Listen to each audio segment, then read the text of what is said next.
इतिहास और वीरता से भरी मेवाड़ की धरती पर साहस और वफादारी की एक असाधारण कहानी देखी गई। यह मेवाड़ के निडर शासक महाराणा प्रताप के बहादुर घोड़े चेतक की कहानी है।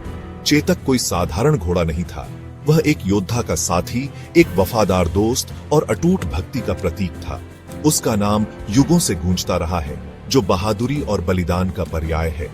एक सच्चे राजपूत राजा महाराणा प्रताप अपनी अदम्य भावना और मुगल साम्राज्य के खिलाफ अपने अटूट प्रतिरोध के लिए जाने जाते थे। वह अपनी भूमि, अपने लोगों और अपने सम्मान के लिए लड़े।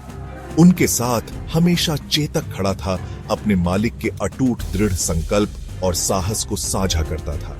विपरीत परिस्थितियों में बना उनका बंधन एक किंवदंती बन गया, जो आज भी पीढ़ियों को प्रेरित करता है। चेतक की कहानी केवल एक घोड़े की अपने मालिक के प्रति वफादारी की नहीं है, यह उस असाधारण बंधन का प्रमाण है जो मनुष्य और जानवर के बीच मौजूद हो सकता है। यह एक ऐसी कहानी है जो समय के पार जाती है, हमें साहस, वफादारी और बलिदान की शक्ति की याद दिलाती है। चेतक और महाराणा प्रताप की कहानी मेवाड़ के अस्तबल में एक शानदार घोड़े के आगमन के साथ शुरू हुई।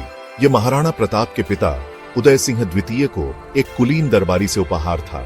घोड़ा एक शानदार नीले भूरे रंग की काठियावाड़ी नस्ल का, हवा जितना तेज और पहाड़ी शेर जितना मजबूत था। सभी राजकुमारों में यह युवा प्रताप ही थे जिन्होंने घोड़े की असाधारण भावना को पहचाना। उसने घोड़े में एक समान आत्मा, उसके चिकने कोट के नीचे धड़कते एक योद्धा का दिल देखा। प्रताप ने उसका नाम चेतक रखा, जिसका अर्थ है जो तेज और स्थिर है।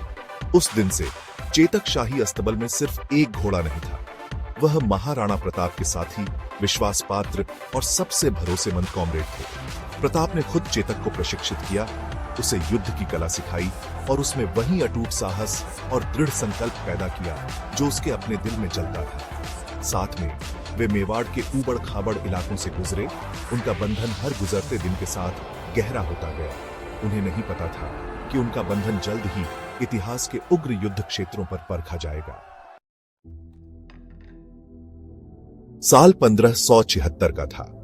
पूरे हिंदुस्तान को जीतने की अपनी महत्वाकांक्षा से प्रेरित होकर मुगल सम्राट अकबर ने मेवाड़ पर अपनी नजरें गड़ा दी थी। मुगल सम्राट के आगे झुकने से इनकार करते हुए महाराणा प्रताप ने एक ऐसे युद्ध की तैयारी की जो उनके राज्य के भाग्य का फैसला करेगा।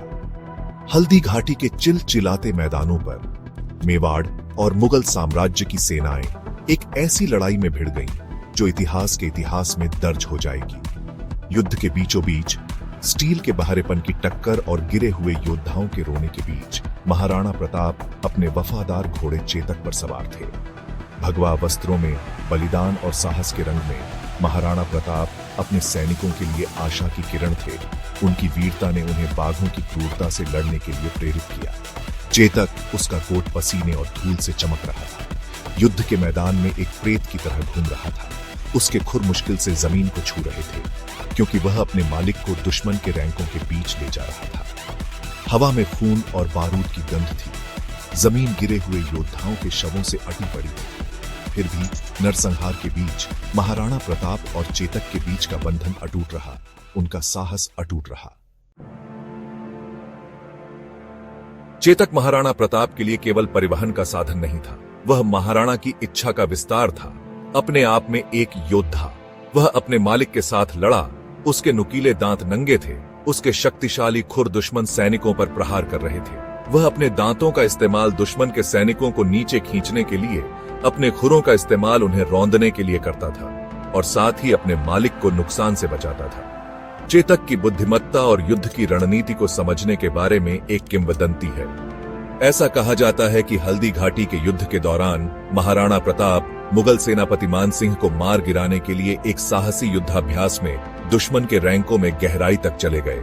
चेतक ने अपने मालिक के इरादों को भांपते हुए, युद्ध के मैदान की अराजकता से होते हुए, तीरों और भालों को चकमा देते हुए तब तक नेविगेट किया जब तक वे मान सिंह के आमने सामने नहीं हो गए। हालांकि मान सिंह पर महाराणा प्रताप का हमला अंततः असफल रहा।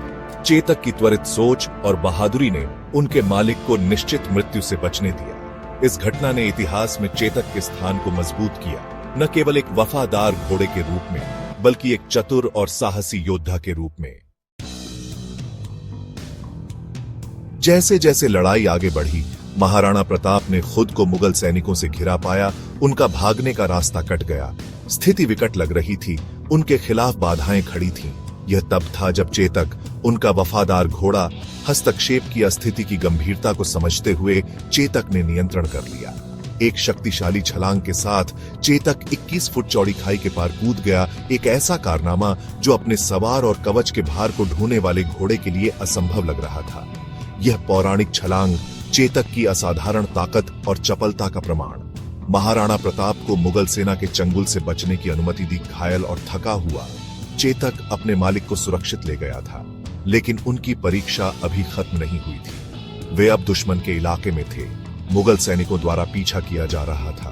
फिर भी चेतक आगे बढ़ता रहा। उसकी सांसें फटी हुई आ रही थी। उसके मालिक के प्रति उसकी वफादारी उसके दर्द पर हावी थी। चेतक, उसका शरीर घावों से भरा हुआ, महाराणा प्रताप को ले जाता रहा। उसकी गति लड़खड़ा रही थी, लेकिन उसकी आत्मा अटूट थी। वह रात भर सरपट दौड़ता रहा। पीछे से आने वाले खुरों की आवाज गूंज रही थी।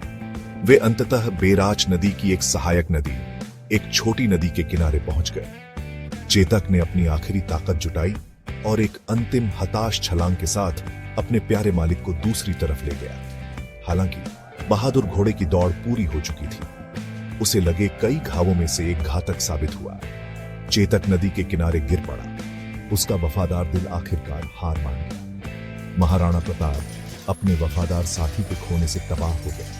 चेतक के लिए ऐसे रोए जैसे वे एक भाई के लिए रोते, एक दोस्त जिसने अपनी जान बचाने के लिए दी। मृत्यु में भी चेतक के पैर मुड़े हुए रहे, मानो वह अपने स्वामी के आदेश पर जीवन में वापस आने के लिए तैयार थे। उसकी आंखें हालांकि जीवन से रहित थीं, फिर भी अपने मालिक के लिए अटूट वफादारी और प्यार रखती थीं, जिसने उसके जीवन को परिभाषित किया था। हल्दी घाटी का युद्ध हालांकि मुगलों के लिए एक सैन्य जीत थी, राजपूत प्रतिरोध और वीरता का प्रतीक बन गया। महाराणा प्रताप ने युद्ध हारने के बावजूद स्वतंत्रता की अपनी लड़ाई कभी नहीं छोड़ी। उन्होंने मुगल साम्राज्य का लगातार विरोध किया। अंततः अपने राज्य का एक बड़ा हिस्सा वापस हासिल कर लिया। चेतक का बलिदान महाराणा प्रताप की कथा का अभिन्न अंग बन गया। ऐसा कहा जाता है कि महाराणा प्रताप ने चेतक की मृत्यु से दुखी होकर कभी दूसरे घोड़े पर सवार न होने की कसम खाई थी। उन्होंने हल्दी घाटी गांव में चेतक के लिए एक शानदार छतरी या समाधि बनवाई, जो उनके अमर प्रेम और अपने वफादार घोड़े के प्रति सम्मान का प्रमाण है। समाधि आज भी खड़ी है, एक योद्धा और उसके घोड़े के बीच असाधारण बंधन की मार्मिक याद दिलाती है। अटूट वफादारी और बलिदान का प्रतीक जो विस्मय और प्रशंसा को प्रेरित करता रहता है। चेतक की कहानी उस नदी के किनारे खत्म नहीं हुई। उसकी कहानी जीवित रही, पीढ़ी दर पीढ़ी चली आ रही है, कवियों, लेखकों और कलाकारों को प्रेरित करती रही है। उनकी कहानी राजस्थान के लोकगीतों का हिस्सा बन गई। उनका नाम साहस, वफादारी और बलिदान का पर्याय बन गया। चेतक की कहानी केवल एक घोड़े की वफादारी की कहानी नहीं है। यह प्रेम, मित्रता और बलिदान की शक्ति के बारे में एक कहानी है। यह हमें याद दिलाता है कि सबसे अंधेरे समय में भी साहस और वफादारी चमक सकती है। चेतक की कहानी हमें सिखाती है कि सच्ची दोस्ती की कोई सीमा नहीं होती। वफादारी सिर्फ एक शब्द नहीं, जीवन जीने का एक तरीका है। चेतक की विरासत युद्ध के मैदान से आगे तक फैली हुई है। वह मनुष्यों और जानवरों के बीच मौजूद अटूट बंधन का प्रतीक है, एक अनुस्मारक है कि जानवर असाधारण प्रेम, वफादारी और बलिदान करने में सक्षम है। चेतक की कहानी समय और भूगोल से परे है। यह एक सार्वभौमिक कहानी है जो जीवन के सभी क्षेत्रों के लोगों के साथ प्रतिष्ठित है। वह उस अदम्य भावना का प्रतीक है जो हम सभी के भीतर रहती है।